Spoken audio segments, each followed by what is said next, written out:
Hola, bienvenidos a esta exploración.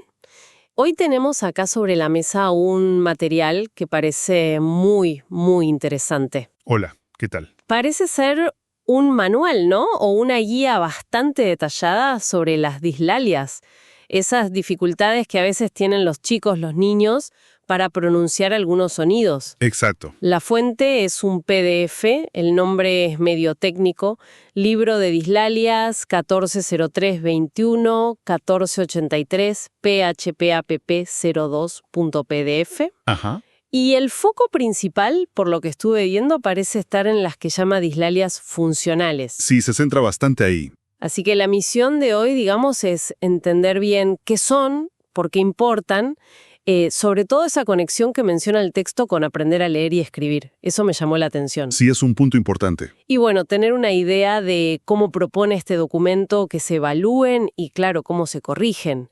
Empezamos a desgranar esto. Dale, empecemos. Bueno, para arrancar, ¿qué es exactamente una dislalia, según este documento? Claro. Claro, el texto, las define como dificultades específicas para articular, para pronunciar bien uno o varios sonidos del habla, los fonemas. Ok. Y esto puede verse de distintas formas, ¿no? A veces se sustituye un sonido por otro, el típico ejemplo de decir taza en vez de casa. Ajá, O se omite, se lo salta, dice apato por zapato. claro. O inserta un sonido que no va ahí, o simplemente lo distorsiona. O sea, no es que lo cambie por otro fonema claro, sino que suena raro, como impreciso. Entiendo. Y el texto distingue tipos, ¿verdad? Sí, fundamental. Distingue varios tipos. Podríamos agruparlos para entenderlo mejor en dos grandes categorías, digamos. A ver. Por un lado, las que son como parte del desarrollo normal o funcionales, y por otro, las que tienen una causa física, orgánica, que se puede identificar. Ok, exploremos esa primera categoría primero, las del desarrollo o funcionales. Dale. Dentro de esas está la que llama dislalia evolutiva. Evolutiva. ¿Sí? Y esta se considera una fase normal, digamos pasajera. El nene, la nena, está aprendiendo a hablar. Todo su sistema de sonidos, los músculos de la boca, todavía están madurando. Claro, están en proceso. Exacto. Entonces, es esperable que cometa errores. El texto dice que esto es común entre los 3 y los 6 años, más o menos, y que generalmente desaparece sola. O sea, algo que podemos esperar hasta cierta edad. ¿Y cuándo deja de ser normal, digamos? Ahí está el punto clave. El texto advierte que si estos errores persisten más allá de los 4 o 5 años, bueno, ahí ya no se considera simplemente evolutivo. Ajá, Podría ser otra cosa. Quizás, justamente, una dislalia funcional. entendido. ¿Y qué es entonces la dislalia funcional? Dijiste que ahí se centra el manual. Exacto. Esta es distinta a la evolutiva. Ocurre cuando, ya pasada esa edad típica, el chico sigue con problemas para decir bien ciertos sonidos, pero, y esto es lo importante, sin que haya una causa física o neurológica que se vea. ¿Cómo sin causa física? Claro, o sea, vos le revisás la lengua, los labios, el paladar, y todo parece estar bien formado, sin lesiones, sin nada raro. El problema no está en la estructura, sino en el funcionamiento, en cómo usa esos órganos para hablar. Ah, ok. ¿Y por qué podría funcionar mal algo que físicamente está bien? ¿Qué dice el texto? Bueno, sugiere varias posibilidades. Puede ser por un control psicomotor que todavía no está maduro del todo, o sea, dificultad para coordinar bien los movimientos finitos de la boca. Movimientos finos. Sí, esos precisos. También puede ser por problemas para distinguir bien sonidos que son parecidos al oído, la discriminación auditiva que le llama, Entiendo. o factores del entorno. Por ejemplo, si en casa escucha modelos de habla que no son correctos o si hay poca estimulación del lenguaje. El ambiente influye mucho, claro. Muchísimo. E incluso menciona algo. Alteraciones temporoespaciales. Alteraciones temporoespaciales. ¿Y eso qué tiene que ver con hablar? Suena raro. Sí, suena un poco desconectado, ¿no? Pero se refiere a dificultades para ubicarse y organizarse en el tiempo y en el espacio. Pénsalo así. Hablar requiere una secuencia súper precisa de movimientos, uno después del otro, en un orden temporal exacto. Ah, claro. Si hay problemas en esa organización básica, bueno, podría afectar cómo se producen los sonidos de forma fluida. Es una causa menos obvia, pero que el texto la tiene en cuenta. Mira vos, qué interesante esa conexión. Bueno, entonces, tenemos las evolutivas, que son normales hasta una edad, Ajá. y las funcionales, que es un problema de uso, no de que algo esté mal formado. ¿Qué más hay? Bueno, ahora pasamos a las que sí tienen una causa física o sensorial clara, identificable. Primero, la dislalia audiógena. Audiógena, de oído, imagino. Tal cual, el nombre lo dice. La causa es una deficiencia auditiva. Si el chico no oye bien, sobre todo algunas frecuencias de sonido, le va a costar muchísimo aprender a decir bien los sonidos que no escucha con claridad. Lógico, sí. Si la info no entra bien, difícil que salga bien al hablar. Precisamente. Y después están las dislalias orgánicas. Acá sí hay una alteración en la estructura. El texto las divide en dos grupos principales, las disglosias y las disartrias. Ok, las dos son orgánicas, pero ¿cuál es la diferencia clave entre disglosia y disartria? Correcto, las dos tienen una base física, pero el problema está en lugares distintos. Las disartrias son problemas para articular por culpa de malformaciones o anomalías en los propios órganos que usamos para hablar. ¿Cómo cuáles? Por ejemplo, los labios, como el labio leporino. La mandíbula, si tiene alguna malformación. Los dientes, si hay problemas de mordida muy severos. La lengua, pensé en un frenillo muy corto que no la deja moverse bien. O el paladar, como una fisura palatina. Es un problema en la herramienta física, digamos. Entiendo. El instrumento está dañado o es diferente de alguna forma. Exacto. En cambio, las disartrias, esas tienen un origen neurológico. Ah, del sistema nervioso. Sí, son causadas por lesiones en el sistema nervioso central, el cerebro, el cerebelo, el tronco del encéfalo o en los nervios periféricos. Y estas lesiones afectan el control de los músculos que necesitamos para hablar. O sea, los órganos pueden estar bien. Pueden estar físicamente intactos, sí, pero el cableado, las órdenes que manda el cerebro para que se muevan, ahí está el problema. Está dañado. Ya veo. Y una característica importante que marca el texto es que las disartrias suelen afectar a todos los fonemas que dependen de esa zona neurológica que está lesionada. No es solo un sonido aislado, como puede pasar en la funcional. Claro, tiene sentido. Y la rehabilitación, bueno, obviamente depende mucho de la lesión de base que haya. Queda mucho más claro así. Disglosia, problema en la herramienta misma, la boca, la lengua. Ajá, Disartria, problema en el control neurológico que maneja esa herramienta. exactamente. Bueno, pero este manual no se queda solo en las dislalias, ¿no? Vi que menciona de pasada otros trastornos del lenguaje. ¿Podemos repasarlos rapidito? Sí, de forma más concisa, pero los describe. Por ejemplo, la disfemia, que es lo que comúnmente llamamos tartamudez. Tartamudez, sí. El texto la define como una alteración del ritmo de la fluidez del habla. Se caracteriza por repeticiones de sonidos, de sílabas o bloqueos, que se queda trabado o prolongaciones de sonidos. Y menciona síntomas asociados, ¿verdad? Sí, habla de síntomas como en tres áreas.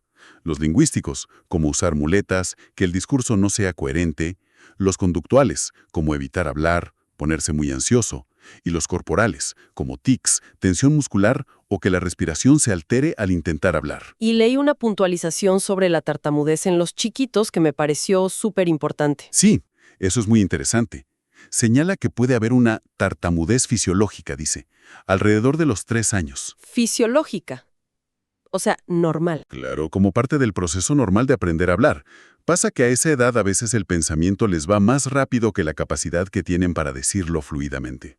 Ajá. Y la recomendación clave del texto es, ojo con corregir demasiado o mostrar mucha angustia en esa fase, porque eso puede hacer que el problema se fije, que se instale. Buen punto. Distingue esto de la tartamudez verdadera, digamos, que considera que se establece más tarde, ya sobre los 10 años. Un consejo súper práctico para padres y educadores, me parece.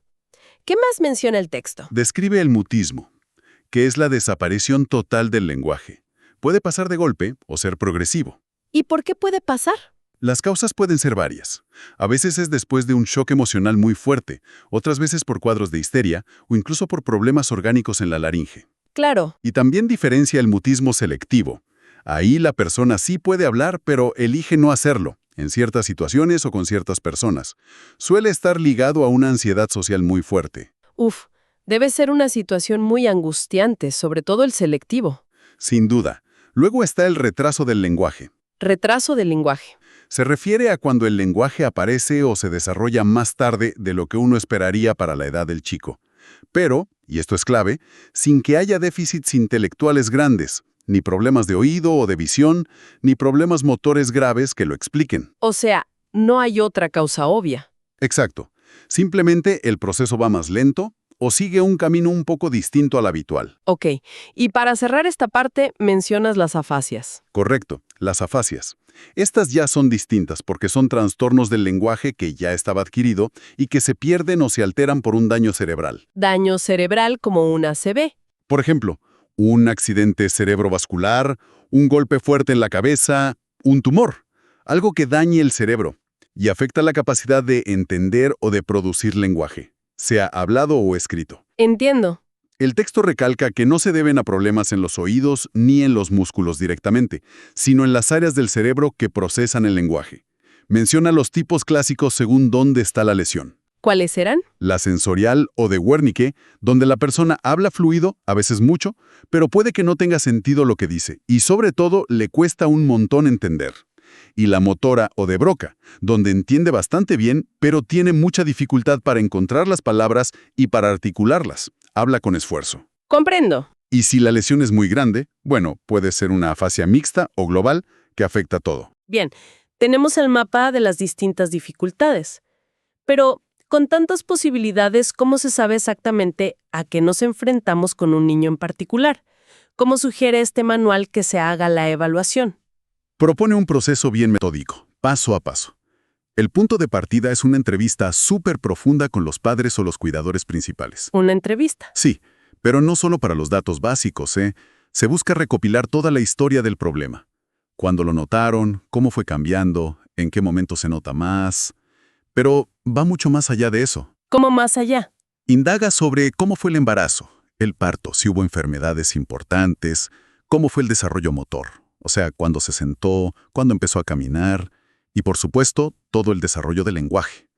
Cuando empezó a balbucear, las primeras palabras, las frases. Ah, o sea, una mirada mucho más amplia que solo fijarse en el sonido que no dice bien. Exactamente, una visión bien integral. Se pregunta también por cómo es el nene, su personalidad, cómo se relaciona en la familia, cómo le va en la escuela, si hay otros en la familia con problemas parecidos. Ah, eso es relevante. Puede serlo, sí. Y algo muy importante que destaca el texto. ¿Cuál es la actitud de la familia frente a la dificultad del chico? ¿Se preocupan demasiado? ¿No le dan importancia? ¿Se burlan? Todo eso influye un montón. El contexto familiar y emocional es clave entonces. Totalmente. ¿Y después de la entrevista con los padres? Ahí se pasa a evaluar directamente al niño, su lenguaje. El manual se enfoca en dos áreas principales, lógicamente, la articulación y la percepción auditiva. Ok, articulación y percepción auditiva. Para la articulación, bueno, se observa cómo pronuncia todos los sonidos del español, en distintas posiciones, al principio de la palabra, en el medio o al final, en palabras sueltas, cuando repite, y también en la conversación, para ver dónde falla y cómo es ese error. Bien detallado. ¿Y la percepción auditiva? ¿Por qué es tan importante evaluarla también? Porque como decíamos antes con la dislalia audiógena, si no percibís bien el sonido es muy difícil que lo puedas producir bien. Claro. Incluso si no hay una pérdida de audición diagnosticada, puede haber problemitas más sutiles para discriminar. Es como intentar afinar una guitarra sin tener buen oído para la música. Acá se trata de afinar el oído para los sonidos del lenguaje. Me gusta esa analogía. Se evalúa si el chito puede distinguir entre ruidos comunes del ambiente, si reconoce sonidos adentro de las palabras, si puede diferenciar sonidos que son muy parecidos como la P y la B o la S y la Z. Esas que a veces cuestan. Exacto. También cómo está su memoria auditiva, si puede repetir secuencias de sonidos o de sílabas.